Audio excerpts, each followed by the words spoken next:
Pagi itu, Lily terbangun dengan perasaan aneh. Pita merah kesayangannya, yang selalu ceria, kini berubah jadi kelabu.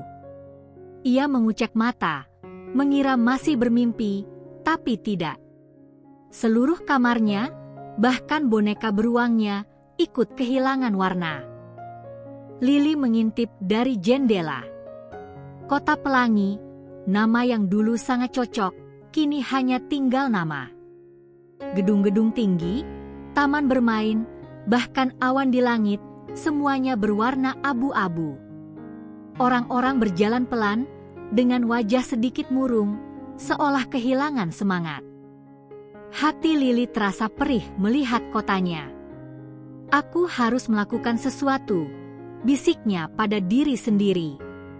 Ia tak mau kota indah ini terus-menerus kelabu. Dengan tekad bulat, Lily memakai jaketnya yang kini juga abu-abu, dan melangkah keluar, mencari tahu kemana perginya semua warna. Tak jauh dari rumahnya, di sebuah gang sepi, Lily melihat sesuatu bergerak. Itu adalah seekor kunang-kunang kecil, tapi cahayanya redup, hampir tak terlihat. Kunang-kunang itu, yang Lily namai pijar, seperti mengisyaratkan sesuatu, terbang pelan mengajak Lily mengikutinya. Pijar memimpin Lily ke tepi hutan kota yang kini juga kelabu. Di sana, sebuah semak berduri raksasa menghalangi jalan. Durinya tajam dan gelap, membuat Lily ragu. Pijar mencoba terbang melewatinya, tapi duri-duri itu seperti menahan, tak mengizinkan mereka lewat. Lily mencoba mendorong dahan-dahan berduri itu dengan tangannya, tapi durinya terasa sakit. Ia mencari batu atau ranting untuk membersihkan jalan, namun semak itu terlalu besar dan kuat. Pijar terbang gelisah di sekelilingnya, seolah ikut merasakan frustrasi Lily. Air mata mulai menggenang di mata Lily. Bagaimana ini, Pijar? Aku tidak bisa melaluinya, bisiknya lirih. Ia duduk di tanah, merasa putus asa. Mungkin warna-warna itu memang tak akan pernah kembali. Langit pun terasa ikut mendung, seolah ikut bersedih. Tiba-tiba, Lily teringat kata-kata neneknya, kebaikan kecil bisa membuka jalan yang paling sulit, nak. Ia melihat ke sekeliling, dan matanya menangkap sesuatu. Sebuah kaleng penyiram tanaman kecil, berkarat dan terlupakan, tergeletak di balik semak.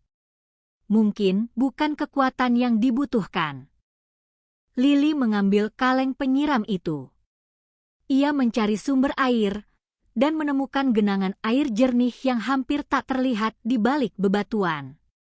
Dengan hati-hati, ia mengisi kaleng itu dan mulai menyiram semak berduri. Ia menyiramnya dengan lembut, seolah memberi makan tanaman yang haus. Dan keajaiban pun terjadi. Perlahan, duri-duri tajam itu melunak, lalu satu persatu, kuncup bunga kecil mulai bermekaran di seluruh semak. Merah, kuning, biru, hijau. Semak berduri itu berubah menjadi pelangi bunga yang indah, membuka jalan bagi Lily dan Pijar. Pijar pun kini bersinar lebih terang.